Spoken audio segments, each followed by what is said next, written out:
పేదవారికి ఉచిత పథకాలతో చిల్లర విదిల్చి లక్షల కోట్ల డబ్బులు దోచుకున్న కార్పొరేట్లకి రుణమాఫీ చేయడమే నేటి దేశభక్తి. రెడ్డి కొడితే కమ్మోడి దగ్గరికి, కమ్మోడి కొడితే మళ్ళీ రెడ్డి దగ్గరికేనా?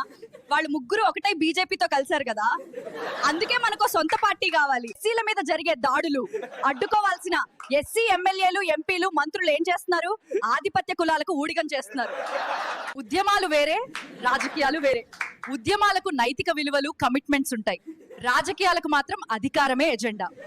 రిజర్వ్డ్ సీట్ లో ఒకసారి గెలిచిన ఎమ్మెల్యే, ఎంపీ ఎవరైనా సరే రిజర్వ్డ్ స్థానం కొత్త వాళ్ళకు వదిలేసి జనరల్ స్థానం నుండే పోటీ చేయాలి.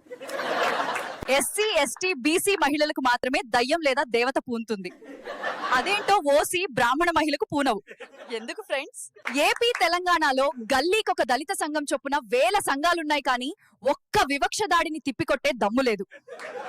సర్వీస్ లో ఉండగా సాటి దళితుల మొహాలు కూడా చూడని ఎస్సీ ప్రభుత్వ ఉద్యోగులు రిటైర్ అయి రిజర్వ్డ్ సీట్లలోనే పోటీ చేసి ప్రజాసేవ చేస్తారట. హిందూ, ఓసీలు, బీసీలు క్రైస్తవం స్వీకరించినా వారి కులం మారదు, కానీ ఎస్సీలు క్రైస్తవం స్వీకరించినప్పుడు వారి కులం మారుతుందంటారు. ఇది కుట్ర కాదా? 5% రెడ్లకు పోటీగా 4% కమ్మలు పార్టీ పెట్టారు. వీళ్లకు పోటీగా 18% కాపులు పార్టీ పెట్టారు. మరి 20% పైనున్న ఎస్సీలకు పవర్ వద్దా? Reddy says Naidu stole 6 lakh crores. Naidu says Reddy stole 10 lakh crores. Even with evidence, no one goes to jail. కమ్మారెడ్లు ఒకరి మీద ఒకరు లక్షల కోట్ల ఆరోపణలు చేసుకుని అధికారాన్ని షేర్ చేసుకుంటూ దోచుకుంటుంటే ఎస్సీలు చెరో వైపు చేరి వాళ్ల కోసం చస్తున్నారు. 6 లక్షల కోట్లు రెడ్డి దోచాడని నాయుడు అంటాడు, నాయుడే 10 లక్షల కోట్లు దోచాడని రెడ్డి అంటాడు. దళితులు మాత్రం వారి కోసం తన్నుకు సస్తున్నారు. ఓసీ కులాల వారిని పెళ్లి చేసుకున్న ఎస్సీ మహిళలు రిజర్వ్ స్థానాల్లో పోటీ చేస్తే గెలిచేది ఎస్సీ అయినా పాలించేది మాత్రం ఓసీ కులాలే. ఐఏఎస్, ఐపీఎస్, సివిల్ స్థాయి జాబ్స్ చేసిన ఎస్సీ, ఎస్టీలు పాలిటిక్స్ లోకి వచ్చి జనరల్ లో కాకుండా రిజర్వ్డ్ స్థానాల్లో పోటీ చేస్తే వారిని ఓడించాలి. పొలిటికల్ పవర్ కోసం కలవాల్సిన చోట విడిపోతారు మన వాళ్ళు, కలవకూడని సందర్భంలో కూడా కలిసిపోతారు ఆధిపత్య కులాల వాళ్ళు.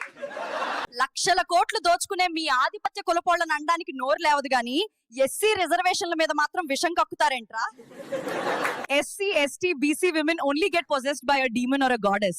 Why don't OC, Brahmin women get possessed? Why, friends? Hindu, ఓసీలు, బీసీలు క్రైస్తవం స్వీకరించినా వారి కులం మారదు, కానీ ఎస్సీలు క్రైస్తవం స్వీకరించినప్పుడు వారి కులం మారుతుందంటారు. ఇది కుట్ర కాదా? తమ జనాన్ని చుండూరు, కారంచేడులో ఊచకోత కోసినందుకు కమ్మలకు మాదిగలు, రెడ్లకు మాలలు భలే ఊడిగం చేస్తున్నారుగా. ఏపీ అసెంబ్లీ 175 సీట్లలో 29 ఎస్సీ, 7 ఎస్టీ కలిపి మొత్తం 36 రిజర్వ్ ఎమ్మెల్యేలు ఉన్నారు. కానీ ఎస్సీ, ఎస్టీ సమస్యల గురించి ఒక్కరూ నోరెత్తి మాట్లాడరు. గుళ్ళోకి వస్తే లేపేస్తామనేది వాళ్లే, చర్చికి పోతే తల్లి లాంటి మతాన్ని వదిలేస్తున్నారనేది వాళ్లే. మన హక్కుల కోసం మాట్లాడే ఒక పార్టీ లేకపోతే మన బతుకులు ఇంతే. ఈ ఐఏఎస్, ఐపీఎస్, ఐఆర్ఎస్ లకు రాజకీయాలు ఎందుకు? కొత్త తరాన్ని రానివ్వకుండా రిజర్వ్డ్ సీట్లను డబ్బుమయం చేసిన వీళ్ల గురించే అంబేద్కర్ బాధపడింది.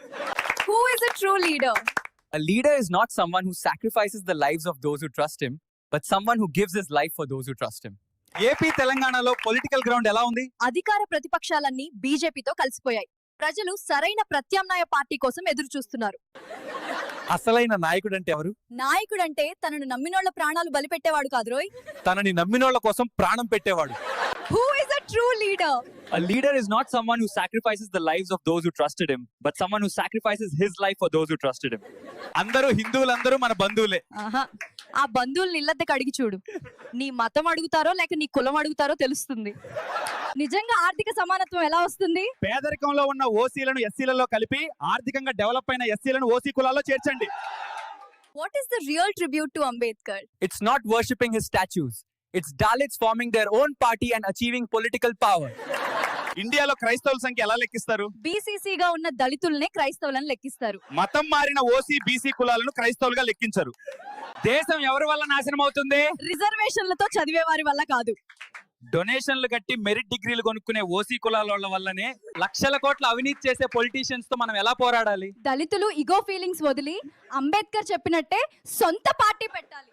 ఇందాకెవరో నన్ను తక్కువ కులం దానివి అన్నారు, దాని అర్థం ఏంటో తెలియట్లేదు. అంటే ఎక్కువ కులం వాళ్ళకి ఎక్కువ నాన్నలు ఉంటారేమో, అంతేనా ఫ్రెండ్స్? తోటి మనిషిని కూడా మతమని, కులమని దూరం పెడుతూ దేశం మొత్తాన్ని ప్రేమిస్తున్నావంటే నిన్నెలా నమ్మాలరా హైబ్రిడ్ బత్తాయి? జనరల్ స్థానాల్లో ఎమ్మెల్యే, ఎంపీ టికెట్లు ఇవ్వరు గానీ దళితుల మీద మాత్రం తెగ ప్రేమ ఒలకబోస్తారు అన్ని పార్టీలలో ఉన్న ఆధిపత్య కులాల నాయకులు కదా ఫ్రెండ్స్. ప్రభుత్వ సంస్థలు నష్టాల్లో ఉన్నాయని ప్రైవేట్ కంపెనీకి అమ్మేసి అదే ప్రైవేట్ కంపెనీలు నష్టాల్లో ఉన్నాయని వాడి రుణాలు మాఫీ చేయడమే దేశభక్తి.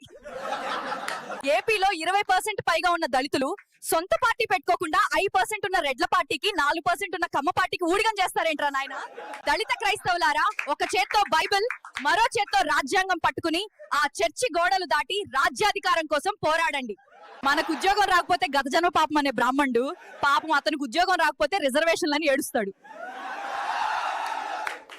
నాయకత్వం అంటే దారి పొడవునా ముందు నడవడం కాదు, కొత్త బాట వేయడం, త్రోవ చూపడం, కొత్త తరం నాయకులను తయారు చేయడం. ఒక మతం నుండి మరో మతంలోకి మారేలా మత స్వేచ్ఛ చట్టం ఉన్నట్టు ఒక కులం నుండి మరో కులానికి మార్చుకునేలా కులం హక్కు చట్టం చేయండి సామి. పాపన గుళ్లలో మొక్కే మొక్కులు, వైశ్యుల షాపుల్లో ఖర్చు చేసే డబ్బులు, మతోన్మాద ఆధిపత్య కులాలకు వేసే ఓట్లు, ఇవి మనకు మనం వేసుకునే ఉరితాళ్లు. ప్రజలు పన్ను రూపంలో కట్టిన డబ్బును ప్రజలకు హక్కుగా కాకుండా దాన ధర్మంగా పార్టీలు ప్రకటిస్తుంటే ఎలక్షన్ కమిషన్ ఏం చేస్తుందో. చేసే వృత్తులను బట్టి కులాలు ఏర్పడ్డాయనే సన్నాసి ప్రపంచంలో ఏ దేశంలో కూడా ఈ దిక్కుమాలిన కుల వ్యవస్థ ఎందుకు లేదు? ప్రజాసేవ అంటే 100 కోట్లు ఖర్చు ఎందుకు చేస్తారు ఈ పొలిటీషియన్స్? ఎందుకంటే అలా చేస్తేనే కదా అధికారం వచ్చి లక్షల కోట్లు వెనకేసుకోగలరు. చిన్న పక్షి కూడా తనకు సొంత గూడు నిర్మించుకుంటుంది. అన్ని స్టేట్స్ లో మెజారిటీగా ఉన్న దళితులు సొంత పార్టీ కోసం ఎందుకు ప్రయత్నించారు ఫ్రెండ్స్? ప్రభుత్వాన్ని నడిపే సీఎంలు, మంత్రులు, అధికారులు తమ పిల్లలను ప్రభుత్వ స్కూళ్లలో ఎందుకు చదివించరు? ప్రభుత్వ హాస్పిటల్స్ లో ఎందుకు చికిత్స చేయించుకోరు ఫ్రెండ్స్? రిజర్వేషన్ల వల్ల దేశం నాశనం అయిపోతుందంటూ అరుస్తున్న ఆధిపత్య కులాల బత్తాయిలు అన్ని పార్టీల అధ్యక్షులు మీ కులాలోళ్లే కదా. దమ్ముంటే